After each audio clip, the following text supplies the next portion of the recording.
Hello everyone, welcome back to Prince Education channel. So guys, आज हम लोग यहाँ पर बात करते हैं क्लास 10 आयस अग्रवाल की बुक से गाइस, न्यू एडिशन से क्वेश्चन नंबर 33।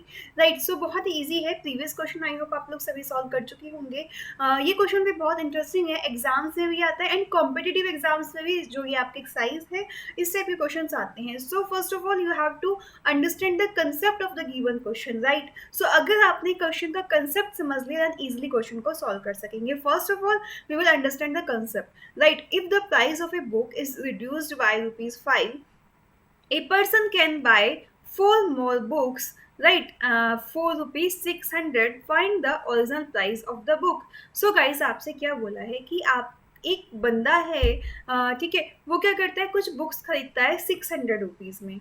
राइट, अब उसने कहा कि अगर हमने price of book 5 rupees decrease कर दिए, रिड्यूस कर दिए, तो वो फोर मोर बुक्स और खरीद सकता है। इट मीन्स आपके पास टोटल मनी कितना है, टोटल मनी आपके पास कितना है guys, 600।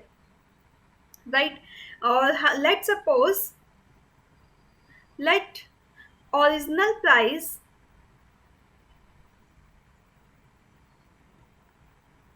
Of book equals to x. हम मान लेते हैं कि बुक का कोई प्राइस है जो कि कितना है, एक्स है। टोटल मनी कितना है, 600 है। Right, so number of books कितनी परचेज कर सकेगा, नंबर ऑफ बुक्स वो कितनी बाय कर सकेगा गाइस, 600 को अगर हम एक्स से डिवाइड कर दें, यानी कि जो एक बुक का प्राइस है उससे टोटल मनी को डिवाइड करते तो हमें क्या पता चल जाता है कि नंबर ऑफ बुक्स हम कितनी परचेज करेंगे। एग्जाम्पल से समझते हैं। लेट सपोज आपके पास 600 बुक्स हैं।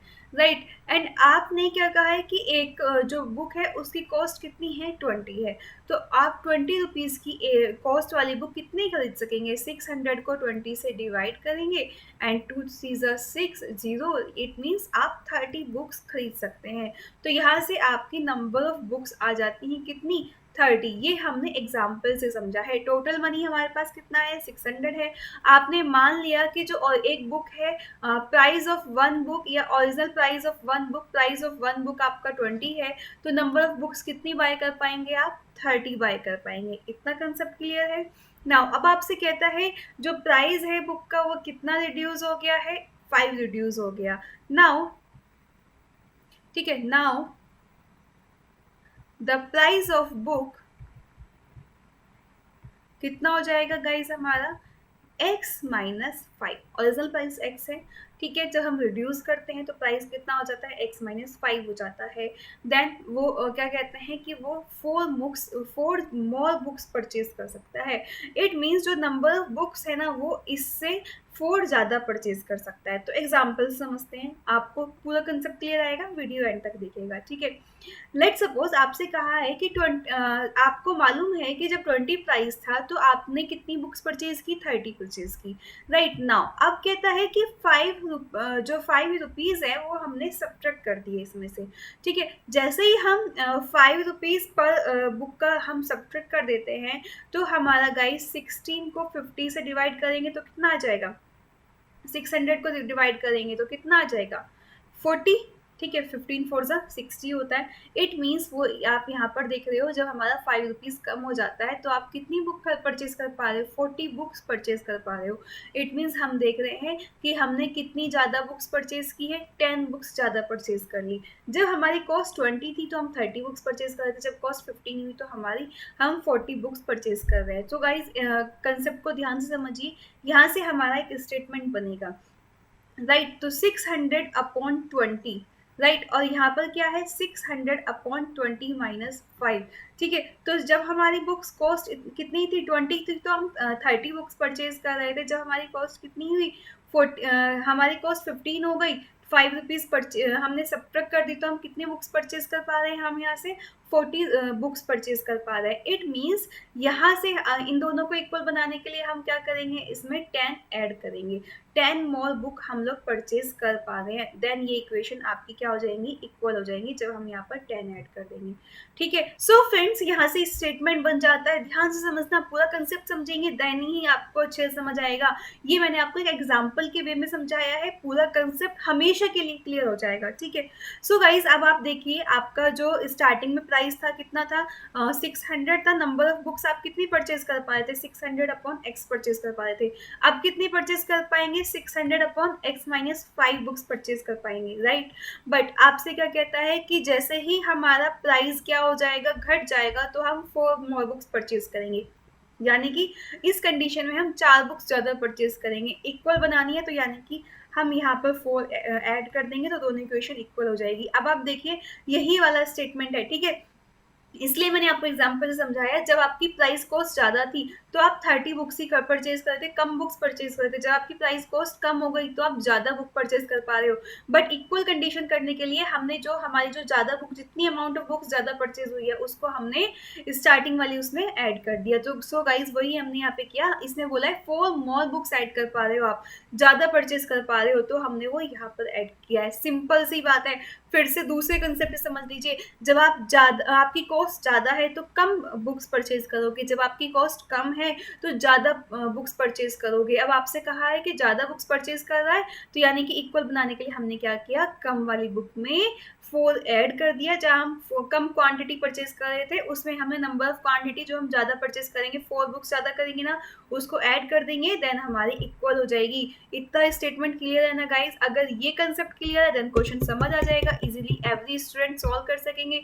बट अगर आपको ये कंसेप्ट क्लियर नहीं हुआ है तो गाइज आप नहीं सॉल्व कर पाएंगे। ठीक है, सो आइए अब आप इस क्वेश्चन को सॉल्व करते हैं। इसको लेफ्ट साइड ले जाते हैं। 600 upon x minus 600 upon x minus 5 equals to -4, right. ठीक है, नाउ सॉल्व करते हैं x इंटू एक्स माइनस 5।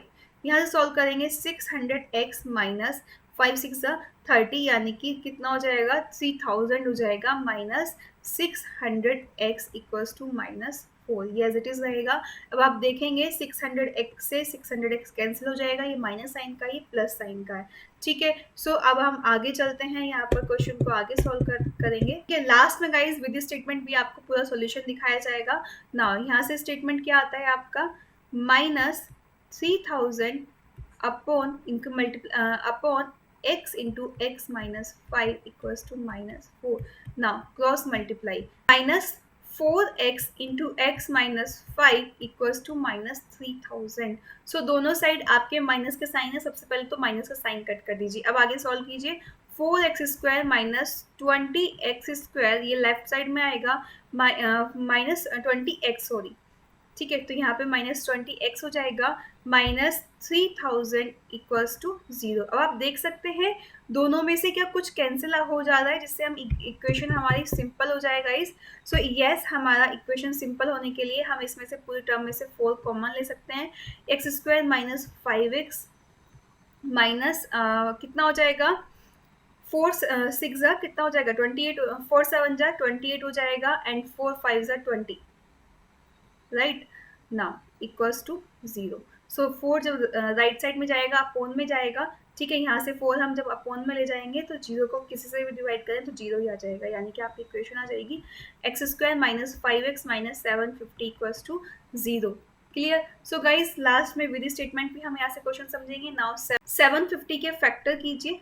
ठीक है, नाउ 25 से कर लेते हैं। 25 सीजा कितना होता है, 75, राइट। नाउ आगे डिवाइड करते हैं, 5 6 30, ना 3 2 6, 2 1 2, राइट। इसको भी आप अगेन ब्रेक कर सकते हैं 5 5 में। ठीक है, सो गाइज यहाँ पे हमें फैक्टर बनाने हैं, ऐसे फैक्टर बनाने हैं जिनका डिफरेंस 35 आए, एंड जो ऐड ये सब्ट्रैक्ट करें तो 750 आए। 5 3 15, 2 30। So guys 13 into 25 750, and 13 minus 25 कितना हो गया आपका, 5 हो गया। यही हमें चाहिए था। तो 750 के फैक्टर कितना हो गया, 13 इंटू 25। ठीक है, इतना कंसेप्ट क्लियर है ना। नाउ आगे इसके इक्वेशन को सॉल्व करते हैं एंड अपना क्वेश्चन को आंसर लाते हैं। सो x square minus 30 minus 25 into x minus 750 equals to 0. So x square minus 30x minus minus plus 25x minus 750 equals to 0. So pairing कीजिए x into x minus 30 plus 25 into x minus 30 equals to 0. So यहाँ से x minus 30 into x plus 25 equals to 0. Now दोनों को जब 0 के equal रखेंगे x minus 30 equals to 0 then x equals to 30. When we put x plus 25 equals to 0 then x equals to minus 25. So guys यहाँ से हमारी दो value आती हैं x equals to 30 and x equals to minus 25. But ध्यान रखना ये क्या है, x क्या था आपका प्राइस ऑफ द बुक था, तो प्राइस ऑफ द बुक कभी भी नेगेटिव में नहीं होता. So it means x equals to minus 25 answer नहीं होगा, x equals to 30 होगा, right. So original price of the book कितना हो जाएगा, original price of the book equals to 30. Concept clear है, ठीक है, ₹30, राइट. सो गाइज ये था हमारा कंसेप्ट जो मैंने आपको समझाया था. विद स्टेटमेंट हम लोग पूरा क्वेश्चन देखेंगे, ठीक है. तो ये आपको कंसेप्ट क्लियर समझ में आ गया. अगर आपको ये स्टेटमेंट बनाना अच्छे से आया देन ही आप क्वेश्चन कर पाएंगे. सो इसके लिए ये छोटी सी ट्रिक है, ठीक है, ये शॉर्ट ट्रिक है, एग्जाम्पल के साथ इसको समझ लीजिएगा कैसे मैंने आपको समझाया है ना. विद स्टेटमेंट समझते हैं हम लोग यहाँ पर. विद स्टेटमेंट पूरा क्वेश्चन आपको क्लियर हो जाएगा कि आपको कैसे अपनी नोटबुक में लिखना है, ठीक है. कैसे हम अपनी नोटबुक में लिखेंगे गाइस, आइए देख लेते हैं. Now this is the solution by the statement, right. Let the original price of the book, इस तरीके से आपको लिखना है. x number of books bought for ₹600, right. 600 upon x. Reduce price of the book x minus 5. Number of books bought for 600 equals to 600 upon x minus 5. It is given that ये हमें given है statement 600 upon x minus 5 minus 600 upon x equals to 4. Guys ये पूरा statement मैंने आपको समझाया है कि हम कैसे बनाएंगे इस statement को. यही statement पूरे क्वेश्चन का रिजल्ट है, पूरे क्वेश्चन का निचोड़ यही इक्वेशन है, इसी से इक्वेशन सॉल्व हो पाएगी, अदरवाइज क्वेश्चन सॉल्व नहीं होगा. देन गाइस सिर्फ सिंपली सी आपको कैलकुलेशन जो मैंने अभी ऊपर बताया है, x इक्वल्स टू -25 प्राइस कभी भी माइनस में नहीं होते. So x equals to 30 is the answer of the original book. So अगर आपका क्वेश्चन समझ आया है तो वीडियो लाइक कीजिए, कमेंट कीजिए, चैनल को सब्सक्राइब कीजिए. एंड गाइस इस तरीके से सारे सॉल्यूशंस MCQs क्वेश्चंस आपको सभी चैनल पर मिलते रहेंगे. एंड आप directly princess education app download कर सकते हैं, वहाँ से भी chapter wise solutions and important questions, MCQs question, सभी चीज़ें NCERT सॉल्यूशंस वहाँ से देख सकते हैं. सो ज़्यादा से ज़्यादा फ्रेंड्स को शेयर कीजिए. मिलेंगे नेक्स्ट वीडियो में. Bye, take care.